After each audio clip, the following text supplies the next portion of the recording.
Seja muito bem-vindo a mais um episódio do VibraCast, esse espaço que chama aqui para a mesa para a gente trocar uma ideia com quem de fato toma decisões difíceis no dia a dia das lideranças de tecnologia das empresas. Então eu estou falando aqui com executivos, com CEOs, com CTOs, com CIOs, que realmente estão passando por um momento super difícil, que é essa entrada da IA mudando completamente o nosso mercado e as decisões estão ficando cada vez mais complexas e cada vez mais urgentes para serem tomadas. Então eu chamo aqui pessoas para a gente discutir um pouquinho de como é que está sendo isso, né, e debater alguns temas importantes nesse momento. Eu sou o Leandro Oliveira, eu sou CEO da Vibra e seu anfitrião aqui nesse podcast. A Vibra é uma consultoria que ajuda empresas a repensar os seus processos de desenvolvimento de software, trazendo como pilar fundamental a IA. Então é deixar de lado os processos tradicionais que a gente trabalhava até então e trazer agora IA como um cerne principal aqui para fazer resultados extremamente transformadores. Ou seja, aqueles projetos que antes demoravam 3 meses, 6 meses para serem entregues, agora sendo entregues em semanas ou pouco tempo, um mês. Né? É sobre isso que a gente fala aqui na nossa consultoria da Vibra, através do modelo de squads cognitivos, que realmente repensa o processo trazendo humanos e agentes IA para um novo fluxo de trabalho. Hoje a gente está aqui para discutir um tema super importante, que é essa questão do olhar financeiro, de como justificar o investimento quando a IA entra nesse processo nas empresas. E é tão difícil conseguir justificar esse investimento dentro desse cenário onde a IA traz muitas incertezas de resultados. Resultados às vezes pontuais, às vezes que não são tão rápidos. Como é que eu consigo justificar isso para o board, para ter uma aprovação? E para falar sobre esse tema aqui, eu trouxe um convidado super especial, que é o Joás Andrade. O Joás, ele é CEO do Inovatec Tecnologia e atua há mais de 2 décadas conectando tecnologia, negócios e governança com forte atuação em decisões estratégicas relacionadas a investimento, eficiência operacional e posicionamento competitivo. Ao longo da carreira, liderou iniciativas de transformação digital, gestão de performance e inovação em ambientes complexos, sempre muito próximo da realidade executiva das empresas e da tomada de decisão em nível de diretoria e conselho. Joás, meu querido, obrigado pela tua disponibilidade, obrigado por aceitar o convite e fica à vontade para se apresentar. Leandro, obrigado pelo convite e também quero parabenizar todo o time aí da VibraCast, é um prazer estar aqui. Eu tenho certeza que esse tema é um tema muito atual, um tema que vai trazer a dor e eu espero que esse bate-papo a gente possa elucidar alguns pontos aí que são frequentemente colocados aí por nós executivos e que realmente a gente possa ter uma conversa dentro dessa visão estratégica aqui sobre esse assunto. É muito bom estar aqui, Leandro. Maravilha, meu querido. Para você que está nos acompanhando, eu conheci o Joás na CTO Real, que é uma comunidade de lideranças de tecnologia do Brasil todo, que eu lancei no ano passado, eu tenho o prazer de liderar, onde a gente tem ali CTOs, CIOs, líderes de tecnologia e discutem no seu dia a dia esses vários desafios e temas, compartilhando suas experiências, né, suas dificuldades e também seus aprendizados e ganhos de sucesso. E esse tema de IA tem sido um tema recorrente desde o ano passado, né, nessa camada de tomada de decisão. E um dos vieses, vamos dizer assim, desse tema é essa discussão que a gente vai ter aqui, né, de como justificar o investimento, como justificar e gerar de fato ROI, como fazer a empresa investir em algo tão, né, volátil como está sendo a IA nesse dia a dia. Então, entrando nas perguntas já aqui, Joás, vamos começar com a primeira aqui. Quando a IA entra na agenda das empresas, como essa discussão de investimento e retorno chega na mesa de decisão? Essa pergunta, Leandro, ela é excelente, porque, na verdade, talvez seja como ela entra, como ela não está saindo mais, né? Quando ela não está saindo mais da mesa de decisão e dessa discussão de investimento. É importante a gente colocar aqui que eu já estudo esse assunto na última década, antes da pandemia e também durante a pandemia e pós-pandemia, sobre inteligência artificial, né? Atualmente eu estou exercendo um pouco mais com o mercado americano e eu tenho conversado frequentemente com executivos de alguns países, até pelo mestrado que eu estou fazendo em gestão estratégica lá em Valência, na Espanha. Legal. Então, a gente tem sentado à mesa um pouco sobre inteligência artificial, que é hoje o assunto que mais gera ansiedade nas diretorias. E essas dores, essas perguntas, a gente vê que é do mundo globalizado. Não é algo assim, eu estou passando por isso. E é exatamente nesses cafés, nessas conversas, ou como nós estamos fazendo aqui, iniciativas como essa, eu acho que são extremamente válidas. Então, quando a gente entra a IA entra na agenda das empresas, entrando mais profundamente nessa resposta, eu vejo dos 2 anos para cá, até 2025, para mim, foi um marco que ah, a gente vive, tem vivido isso praticamente toda semana nas reuniões de diretoria e conselho, né? Quando a gente fala de inteligência artificial hoje, a gente está falando aí de capacidades de máquinas realizarem tarefas, como você mesmo colocou muito bem agora no início, que normalmente exigem o quê? Inteligência humana, como analisar dados, prever cenários, gerar conteúdo, entrar aí na agenda das empresas para que elas possam entrar e transformar. Por quê? Porque tem dois caminhos principais para isso e que tem pressionado essa entrada nas reuniões de diretoria e conselho, que eu quero apontar aqui. Primeiro, a pressão competitiva, Leandro. Pressão competitiva ou pela busca por eficiência operacional. Uhum. Então, o mercado está cada vez mais competitivo, você mesmo citou isso no início, né? De como produzir mais com qualidade e dentro dessa pressão competitiva de mercado, esse é um pilar. Por onde esse assunto tem entrado nas diretorias e nos conselhos. E pela busca por eficiência operacional. Como é que eu posso melhorar a minha operação? Como é que eu posso fazer aquela famosa frase, mais com menos, né? E alguém ou do time de tecnologia ou um concorrente, né? Ela sempre anuncia um projeto e às vezes você vem para uma reunião e é surpreendido pela pergunta do CEO ali, por que nós não estamos fazendo algo parecido? É Porque clássico. nós estamos falando de algo, não é? Né? Sim, Nós acontece. estamos falando de algo que ele está a velocidade que as coisas estão caminhando e quando a gente enxerga uma visão mais globalizada das coisas, né, do que está chegando aqui no Brasil agora, nós já temos números lá fora de coisas que já ocorreram, de caminhos que já foram tomados e de cases que já foram implementados. E eu entendo que até 2025 a gente estava testando onda. A gente estava num caminho aí de piloto, de testar algumas tecnologias, mas o tema agora ele é estratégico. Não é? O tema agora ele está na mesa, ele entra na mesa de decisão por uma questão de sobrevivência, por uma questão de pressão de mercado ou essa questão de eficiência operacional. E é isso que pode trazer para um conselho, para uma conversa, que muitas vezes começa ali na mesa diretora, né, falando no comitê dos investimentos, mas, na verdade, isso transforma o negócio e, em poucos minutos, né, a pergunta vem quanto que isso vai custar e quanto nós vamos ver de retorno nisso. E aí vão surgir os primeiros desalinhamentos, os primeiros bate-papos em cima disso. Então, eu entendo que a IA ela entra dentro dessa conversa através desses dois grandes pilares, tá? Entendi. Pela pressão competitiva e pela busca de eficiência operacional. Legal. Então, a gente está falando aqui sobre no teu ponto de vista, como é que a discussão começa, né? Agora vamos ir para a decisão. Entrou na mesa da discussão do board, né? De uma tomada de decisão executiva. Agora a gente precisa tomar essa decisão. A, onde ela começa a não fechar. Vamos dizer assim, a, entendemos o desafio, vamos para a questão da decisão. Aonde que essa decisão demora para ser fechada, onde ela trava, quanto tempo você vê que ela está demorando para acontecer, né? E também, se quiser complementar, quando é que ela começa a destravar de fato. Ok. Bom, quando essa decisão vai para a mesa e a conta não fecha no desalinhamento, na minha expectativa e experiência, é um desalinhamento entre expectativa e métrica. Como a gente está, uma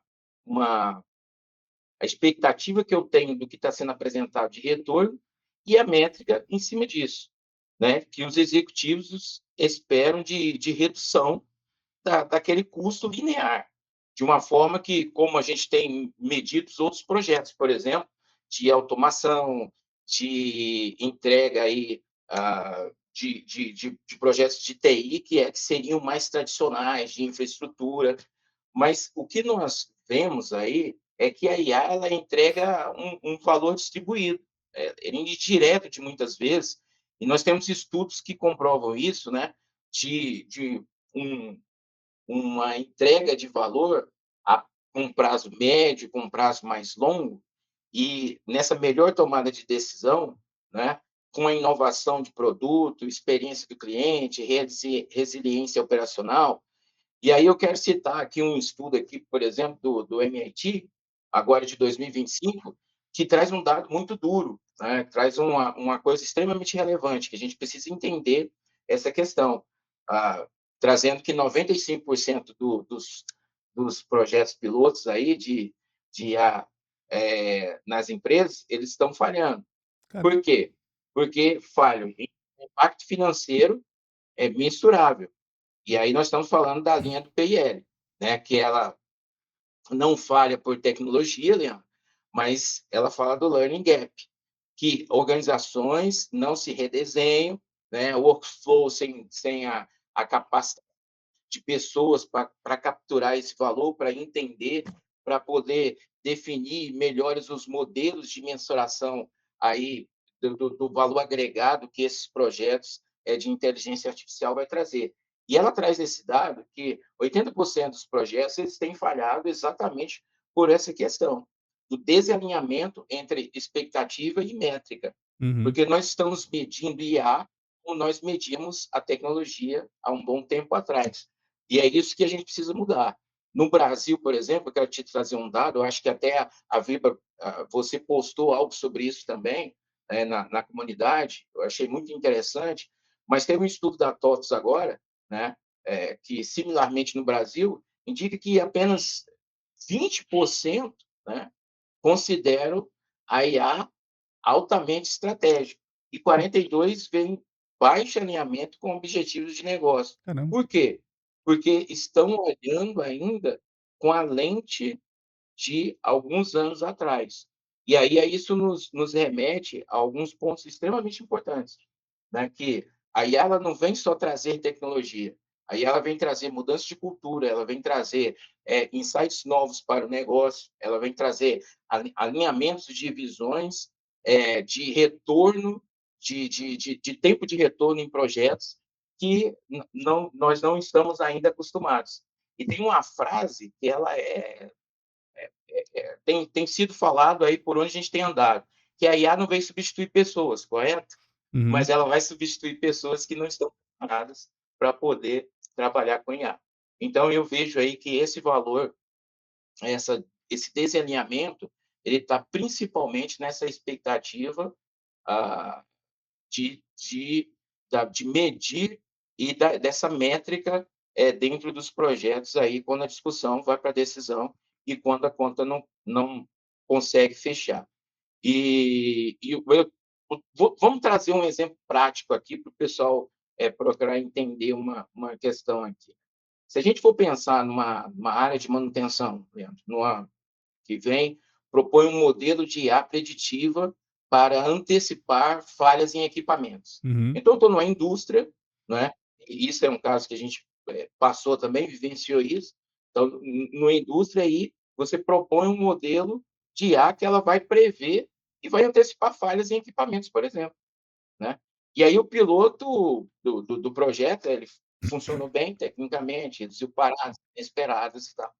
E quando veio para a mesa de decisão, o questionamento, para quem está aqui no nível de decisão, aqui em cima, isso acontece muito também quando a gente vai ver de conselhos de empresas que às vezes são familiares. Eu sei que tem colegas que vivem isso, né? Uhum. De responder a conselhos familiares, e tem empresas que estão mais bem posicionadas no mercado em relação a isso, mas cada um real que se toma a decisão de se investir, a pergunta imediata de quem vai tomar essa decisão é qual será a economia de custo fixo no próximo ano fiscal. Uhum. Então, aí a gente tem uma necessidade da operação alinhada com uma solução estratégica que veio do time de tecnologia e a questão financeira, ela olhando com a lente anual de um orçamento, de um CAPEX, de um OPEX, que a gente entende que grande parte disso ela vem agregada com com outras variáveis, esses projetos de inteligência artificial. Então, a conta não começa a fechar nessa questão, Entendi. porque quando a gente fala de ano fiscal, a gente está falando de vem a menor perda de receita, redução de conceitos de emergência, evitando custos futuros, mas aí a planilha tradicional que a gente conhece, ela fica furada nesse aspecto, porque o projeto aí ele corre o risco de ser e foi adiado e simplificado demais, né? Então, Entendi. esse exemplo prático do dia a dia, ele começa a mostrar um desalinhamento aí, estratégico do que a IA pode nos possibilitar, do que os executivos que ainda estão olhando por essa lente antiga podem mensurar daquilo que vem pela frente. Entendi. E como é que você vê, Joás, vamos dizer assim, passar por esse impedimento ali na tomada de decisão, né? Você comentou um pouco sobre, acho que uma expectativa às vezes elevada demais dos executivos, ou até muitas vezes embalada por um hype de mercado, né? E às vezes por números impressionantes que nem sempre são reais ou realistas, né? Que a gente vê aí em divulgações e notícias, né? Chega no board, impacta e é aquilo que você falou, ó, como é que a gente faz isso aqui dentro, né? Enfim, é, aonde você vê que começa a destravar isso? Tipo, como é que faz esse equilíbrio para de fato, beleza, tem isso aqui, mas é isso aqui que a gente consegue chegar e para lá que a gente tem que ir. Esse embalo aqui, como é que você vê que o pessoal está resolvendo? Eu vejo isso de uma forma que, assim, o que trava é a clareza de retorno, né? Isso é fato. Eu acho que esse pilar é. E o que começa a destravar é a gente começar a tratar a IA especificamente com um modelo de tecnologia transformacional para o meu negócio e começar a avaliar aquilo que está sendo trazido para a camada de decisão, dentro dessa visão que não necessariamente e não é, com certeza, a tecnologia que a gente tratava há 5, 10 anos atrás, como a gente tratava a tecnologia. Uhum. Tecnologia hoje não é mais suporte, ela tem que ser vista de forma estratégica, ela tem que ser trazida para a mesa como a falar na linha, né, desse retorno, desse negócio que nós queremos, dessa solução que nós queremos trazer, de forma estratégica e paciente para ser reconhecido aí nessa mesa que vai tomar a decisão. Então, eu preciso enxergar isso, começa a destravar quando o conselho, quando os executivos começam a enxergar essa solução, quando começam a enxergar a IA, como algo que vai transformar o meu negócio, não só em tecnologia. Nós estamos falando de uma ferramenta que eu vou lá e compro uma licença como um RP. Nós estamos falando de algo que vai transformar a cultura da minha empresa, algo que vai transformar ali as pessoas, não é? Porque a gente fala muito de headcount e aí muitas pessoas acham, não, eu vou implantar IA, mas quantas pessoas eu vou estar tirando da minha operação? Muitas vezes você não vai tirar pessoas, mas você vai reaproveitar elas em outras, Uhum. em outras funções e você vai conseguir aumentar a sua camada produtiva em coisas que vão agregar um valor a médio e longo prazo para o negócio que vai te dar sustentação para você estar preparado para o que vem por aí. Então, eu entendo que ela começa a destravar quando existe esse preparo, quando existe essa questão de cultura, de entender que a IA ela é transformacional e não só uma tecnologia. Então, isso exige preparo, existe treinamento, existe transformação de cultura, e existe uma tecnologia trazida para uma mesa de discussão que é extremamente estratégica, né? O perfil do CTO ele tem mudado bastante, estava muito envolvido com a operação e trazendo soluções técnicas. Hoje o CTO ele tem que ser o braço direito ali do conselho, nessa visão de poder aprimorar o negócio e auxiliar na tomada de decisão. Então, aí sim, a gente começa a ter maturidade para poder destravar esses desafios aí. Pô, Joás, acho que você tocou num ponto aqui que eu já vou emendar com a próxima pergunta aqui, porque, bom, se o que trava é ROI, justificar ROI, e você tem, do outro lado, o que destrava o entendimento sobre algo transformacional e que impacta, inclusive, cultura, que a gente sabe que não é fácil de transformar e de mexer, né? Como é que a gente está entendendo que a gente sai da lógica tradicional de ROI, né? E entra numa nova lógica de ROI, justamente porque a IA traz elementos que não são mais, né, 1 mais 1 é 2. Né? A gente tem aqui um cenário um pouco mais dependente de transformação, às vezes até de pessoas específicas que reverberem para tomadas de decisões e lideranças e aí a organização como um todo. Como é que você está vendo que se calcula esse ROI, então, e se apresenta para a diretoria, trazendo esses elementos nesse novo momento?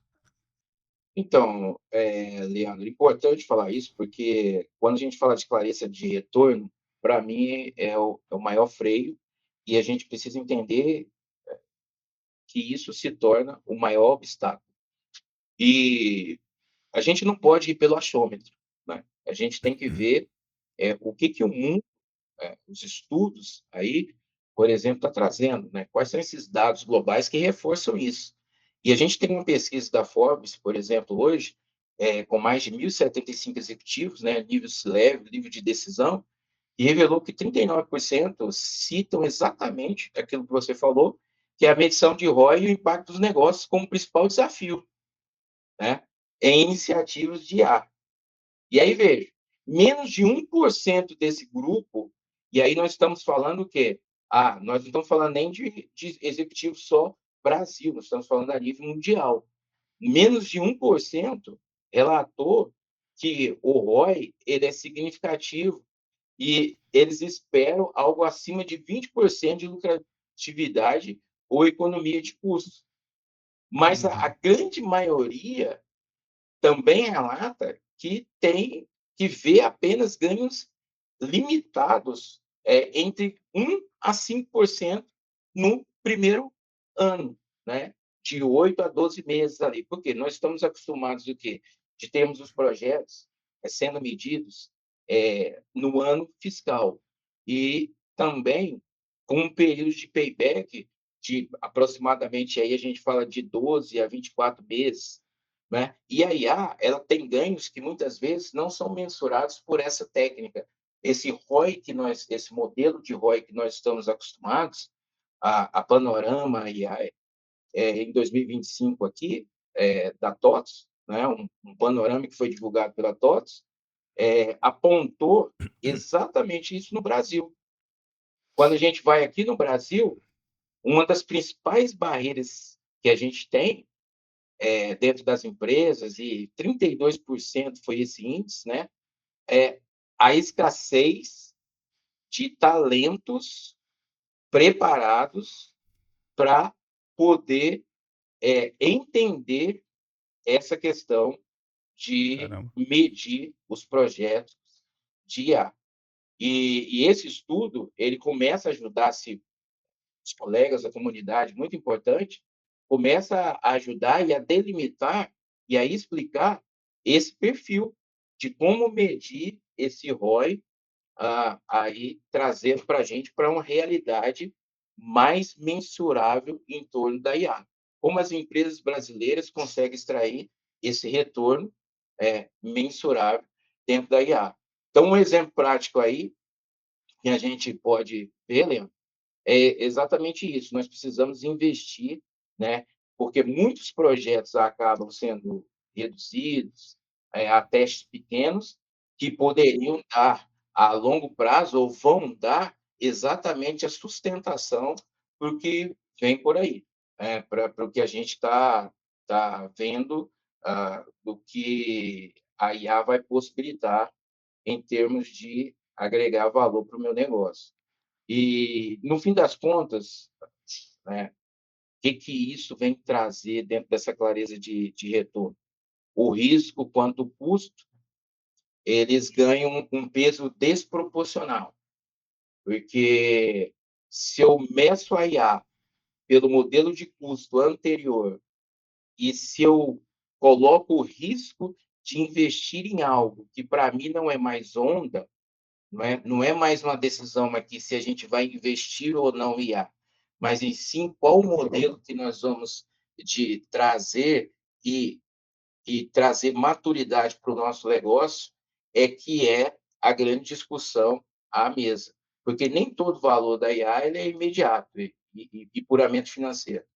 Mas, em cima disso, a gente precisa entender isso para ter decisões robustas para ter variáveis e posicionamentos que vão muito além de PowerPoints bonitos, né, e narrativas daquilo que são apresentados para os conselhos, para que a gente possa tomar a decisão em cima dos números e desses estudos e direcionar o nosso negócio não só pelo achismo, mas por algo que realmente vai construir o nosso futuro.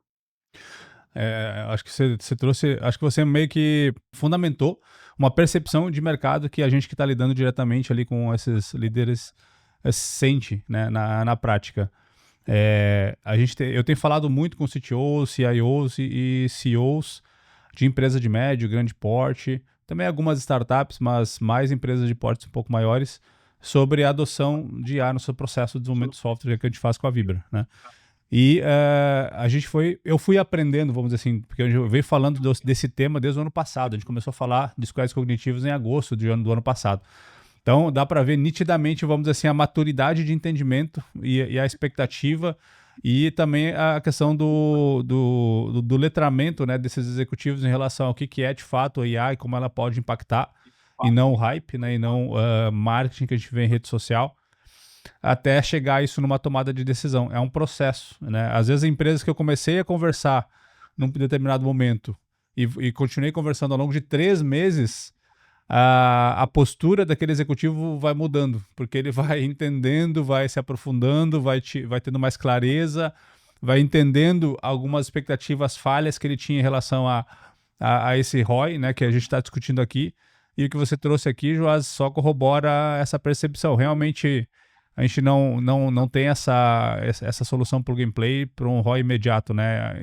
Existe ainda um processo até de reaculturamento do próprio board, da tomada de decisão em relação a isso, né? De como mensurar isso, né? Então, acho que a gente tem um desafio bem complexo, né?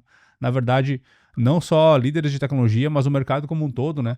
É de entender que a gente está no momento de realmente mudanças. E as tomadas de decisões vão vir acompanhando essa mudança, né? Deixa eu entrar aqui em outro ponto, que eu acho que, pensando aqui no que vai avançar ou não, né? O que faz, na tua visão, Joás, um projeto de IA ser aprovado ou ser recusado? A gente já entendeu aqui a questão do ROI, né? Mas até se você quiser compartilhar algum tipo de exemplo que você viu, olha, um projeto extremamente bacana que geraria um impacto claro, foi travado por esse motivo. Compartilhe um pouco com a gente do que você tem visto. Então, é interessante isso porque, obviamente, que durante esses anos nós já vimos e a gente tem atuado em alguns grupos, alguns conselhos, e a gente já viu muitos bons projetos não avançarem. Eu acho que todo mundo passou por isso, já teve essa experiência, por não conseguir provar algum tipo de retorno, por exemplo, né? Infelizmente, eu também já vi isso acontecer algumas vezes. E aí, isso traz algumas dores para o negócio, principalmente para quem está propondo, para quem acredita que aquilo é que vai transformar, é que está trazendo a ideia. E um dos casos assim que eu poderia citar, e eu vou até aqui apontar algumas questões em relação a isso, né, foi o caso que a gente teve, né, numa indústria, por exemplo, de médio porte, onde a gente atuava como conselheiro, e o time técnico desenvolveu, Leandro, um excelente piloto, né? Para quê? De IA, que ia prever a manutenção. E aí ela conseguia prever falhas em alguns equipamentos críticos, né? e ela tinha uma precisão ali no piloto, ela demonstrou de 82%, que ela conseguia ter essa análise preditiva antes das falhas acontecerem e alertar para que essas falhas não viessem a ocorrer dentro da operação. E os testes, né, quando foram medidos, os primeiros resultados, mostravam uma redução aí projetada de downtime, né, uma parada não planejada de cerca de 28%.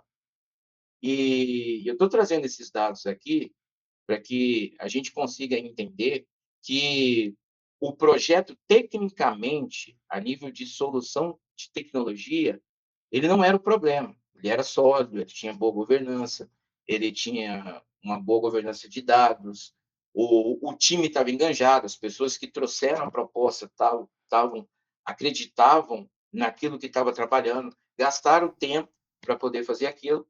No entanto, quando chegou no comitê de investimentos ali, quando chegou no board, quando chegou na mesa, caiu-se ali na apresentação uma grande frustração. E aí o projeto foi rejeitado. Nossa. E aí, obviamente, que todos devem estar perguntando, mas por quê? Por que isso aconteceu? Porque o principal benefício, né, a gente estava falando de, de custo. Né? A gente estava falando de evitar custos futuros de manutenção corretiva e perda de produção. Mas na planilha tradicional lá, e aí a gente volta para o ROI, isso aparecia como benefício projetado. E aí não tinha, né, como economia certa e imediata de caixa Uhum. aquilo. E aí o board queria a redução clara de custo fixo e o aumento direto de receita no próximo ano. Né? E não conseguiram provar isso de forma limpa e o projeto foi arquivado. É o que você colocou. Às vezes, a falta de clareza, de percepção, de maturidade desse modelo, daquilo de entender o que a IA vai possibilitar e que ela não é uma chave de on e off que eu ligo e, obviamente, que vai começar a fluir dentro da minha instituição e que em um mês eu já terei resultados consideráveis? Não. Na verdade, nós estamos falando de algo que, em cima desses projetos, elas constroem fundamento. E é muito importante as empresas e os executivos entenderem isso, que nós estamos realmente num marco tecnológico, quando a gente está falando aí isso a nível de mundo, e quando a gente conversa com executivos do mundo todo, como esse mestrado que eu estou fazendo na Valência, na Espanha, gente da China, gente que estão na Europa, ali na Espanha, gente que estão até na América do Sul, na América Latina, aqui na Colômbia, né? O que eles têm falado é que o marco que nós estamos está construindo os pilares futuros para quem quer continuar no jogo. Uhum. E é muito importante a gente entender isso. Porque nessa empresa, o que aconteceu? Meses depois, a empresa teve 2 paradas não planejadas. E Nossa. essas paradas foram mais caras. Caramba. Veja bem, Leandro, essas paradas foram mais claras do que se ter sido investido no projeto que havia sido arquivado. Nossa. Então, ah, exatamente nos equipamentos que o modelo teria identificado aí, né, é um custo que muitas vezes não volta na linha da planilha que nós estamos acostumados lá do CFO, mas o custo ele foi bem superior ao investimento que teria sido necessário no piloto. Então, Sim. a área financeira ficou ah, é, a gente até brincou que a área financeira, que aquela decisão, depois, ela não tinha sido acertada ao longo do tempo.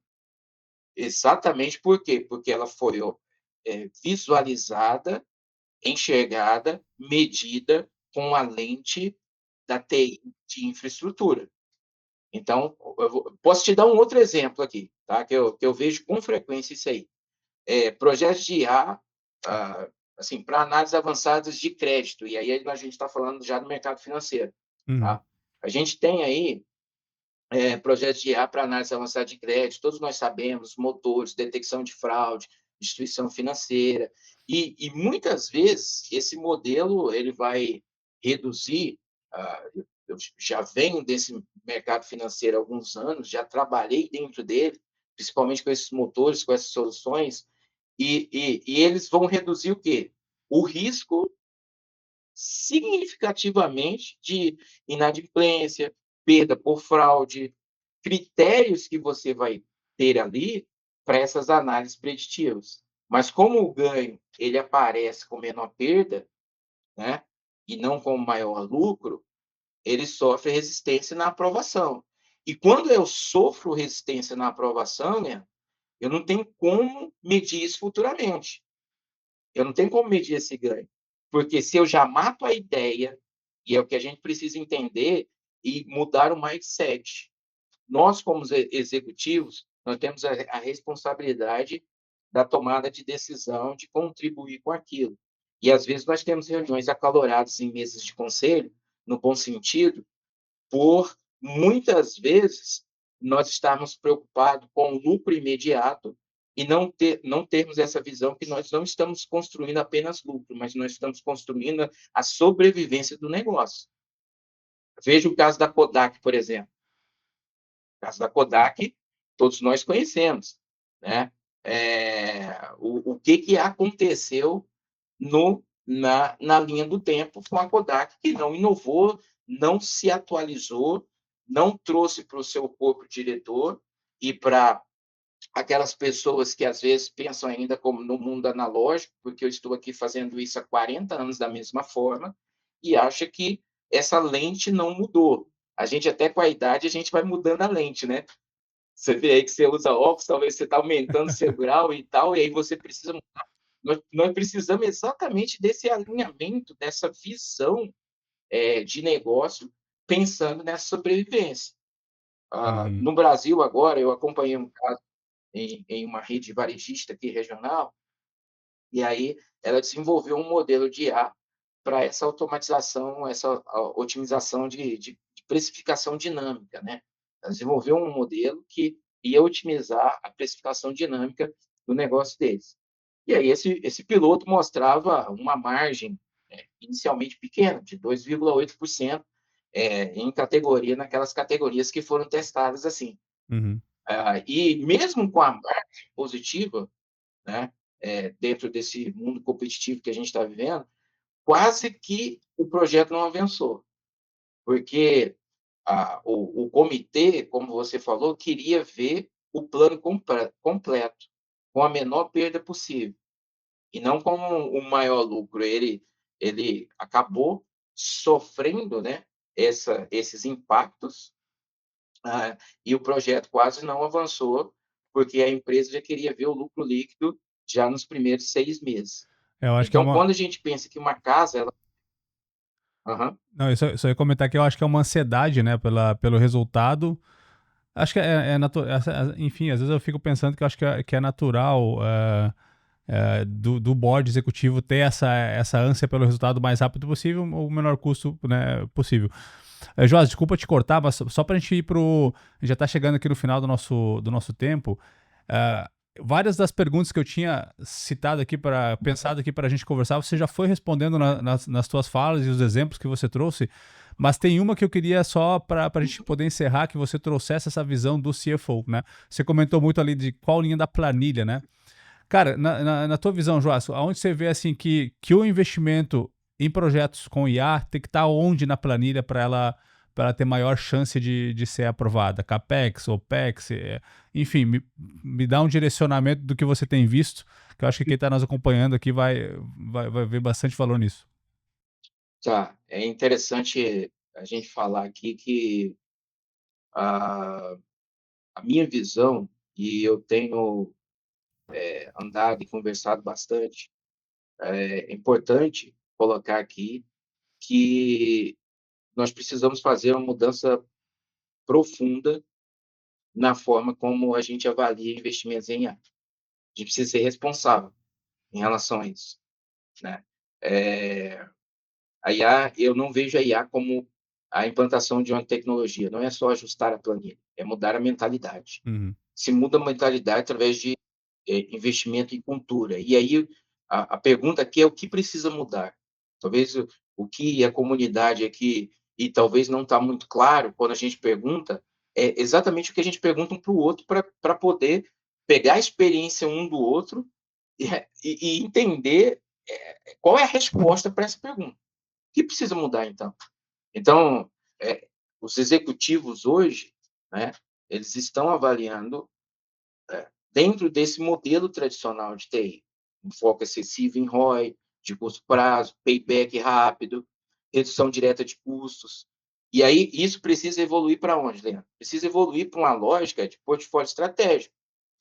Assim, aí nós estamos falando de governança, de fortalecimento de governança, fortalecimento de cultura, que vai envolver, sim, a inteligência artificial. Nós vamos ter que investir em capacitação de pessoas, em um novo óculos, uma nova lente, onde nós tratamos a IA como uma tecnologia que transforma, transformacional, nesse período que nós estamos caminhando. Uhum. E aí, nesse período que não só o Brasil está, mas que todo mundo tem passado por isso. E aí, o que deixa de ser critério principal? Talvez seja importante isso aí. O que é critério? Deixa de ser o payback curto, por exemplo, de 7 a 18 meses, que a gente estava acostumado como exigência obrigatória.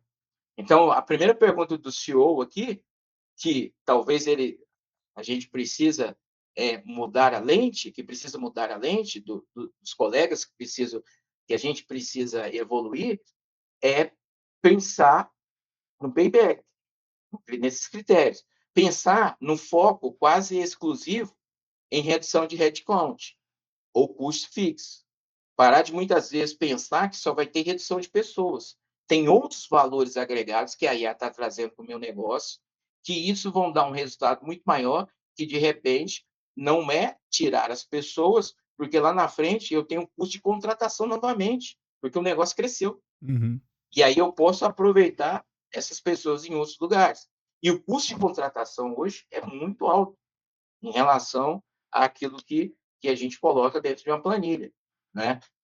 Exigir que todo benefício seja 100% é outro, quantificado e atribuído no primeiro ano. Então, eu acho que esses critérios precisam ser revistos e, na minha humilde opinião, o que passa a pesar mais, e eu tenho defendido essa ideia, tá?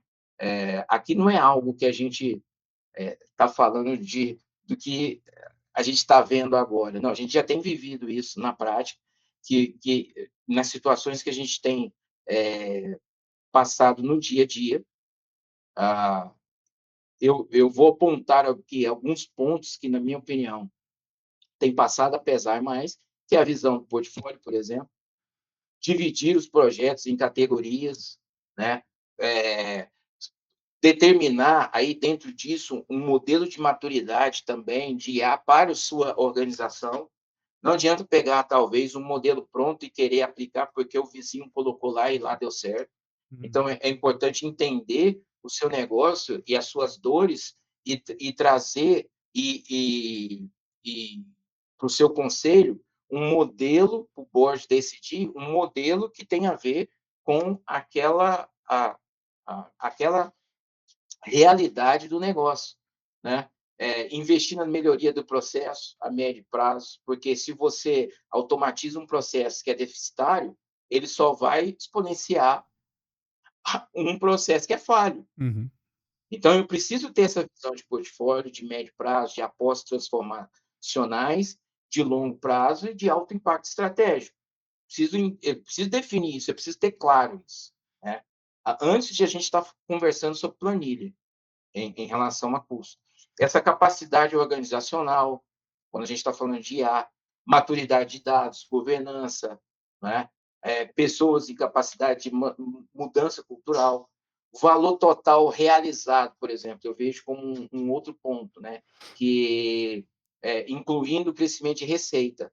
Então, hoje a gente vê que quem está olhando a IA apenas como uma questão de operação, ela não está entendendo que ela está transformando o negócio e que a projeção de receita, que é você utilizar a IA, para você prever um crescimento de receita e um modelo de maturação desse crescimento sustentado através dessa medição que vai ser feito dentro de um modelo que você vai definir e para isso você precisa ter uma maturidade de dados, de medir isso, para que você consiga reduzir os riscos, você consiga retroalimentar esse modelo e você conseguir enxergar esse valor total realizado que vai vir por aí com esses projetos de IA.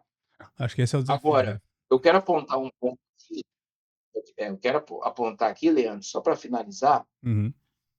a confiança na execução, qualidade do sponsor, tá? O plano de adoção e uma governança clara. Sem governança, é muito difícil se chegar ao topo do monte. Então, a maturidade, muitos projetos, né?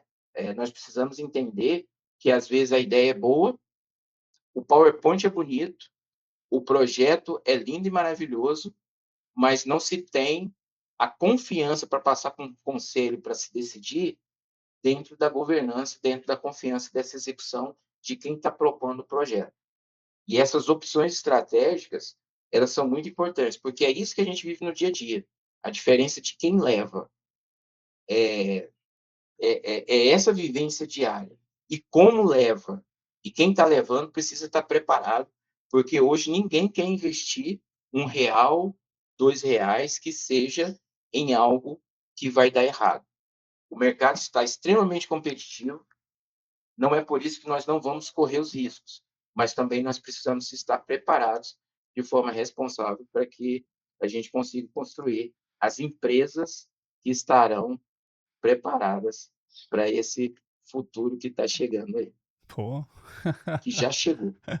Que aula, hein, Joás? Bom, eu acho que você foi certeiro no ponto ali. Eu trouxe um questionamento de planilha e você deu um zoom out e mostrou que o cenário vai além, né, de simplesmente uma linha de planilha. Muito bom, meu querido. Joás, o nosso tempo tá encerrando, então, meu querido, queria te agradecer pela disponibilidade, por ter aceitado esse convite. E, cara, queria deixar o espaço para você trazer uma mensagem final e também, se quiser deixar seus contatos, quiser falar um pouquinho da Inovatec, fica à vontade. Esse espacinho aqui para Tá. você. Primeiramente, Leandro, eu queria parabenizar exatamente essa iniciativa da VibraCast, Ah, tá? obrigado. Ah, é extremamente necessário. Quero colocar aqui que nós não estamos nos colocando e não temos essa intenção. Estamos estudando o tema já tem um tempo, como eu falei, estamos num momento onde essa visão ela tem que ser unificada. Foi um prazer poder compartilhar um pouco dessa visão, um pouco daquilo que eu tenho vivido, daquilo que eu tenho aprendido, em estar apoiando conselhos, estar à frente da Inovatec. Inovatec é uma empresa que está aí, principalmente atuando no mercado norte-americano e também agora na América Latina. E nós temos nos deparado exatamente ah, com a mensagem final dessa discussão. A grande dificuldade de justificar investimento não está na ausência de valor, não está na forma que ainda nós tentamos, mas na forma que ainda tentamos a gente medir esse valor com modelos tradicionais. Uhum. E quem conseguir fazer essa transição de mindset, as empresas que conseguirem fazer isso mais rápido, elas vão construir uma vantagem competitiva real. E não só real, mas uma vantagem competitiva sustentável para os próximos anos, para aquilo que a gente já está vivendo hoje. E isso passa por pessoas. Então, passa por investimento em pessoas. Passa eu entender isso e eu procurar também evoluir essa minha lente e levar de forma responsável aí ao conselho. Então, Leandro, eu queria mais uma vez agradecer pelo convite, pela excelente conversa que a gente teve aqui. Foi uma reflexão muito rica. Eu gosto muito de falar sobre o tema, porque eu sou apaixonado e quero me colocar aqui à disposição, independente da Inovatec, deixar aqui os meus contatos. Podem passar meu e-mail, joas.andrade@gmail.com. Vou colocar o meu pessoal, sem problema, porque sem compromisso, nós estamos aí chamando aí para os cafés virtuais, para a gente trocar uma ideia. Fiquem à vontade para poder me chamar, tá bom? Maravilha. Muito obrigado. Joás, muito obrigado, meu querido, mais uma vez, e que aula. Para você que nos acompanhou até aqui, é esse tipo de papo que a gente tem no VibraCast. Nos siga lá nas redes sociais, acesse lá vibra.com.br, vibra com 2 Bs. Também acompanha a gente no YouTube, no Spotify, que é esse nível de conversa que a gente está tendo aqui nesse momento tão complexo que a gente tá vivendo no mercado de tecnologia, que é a IA, transformando esse cenário. Então, espero você no próximo episódio. Até mais!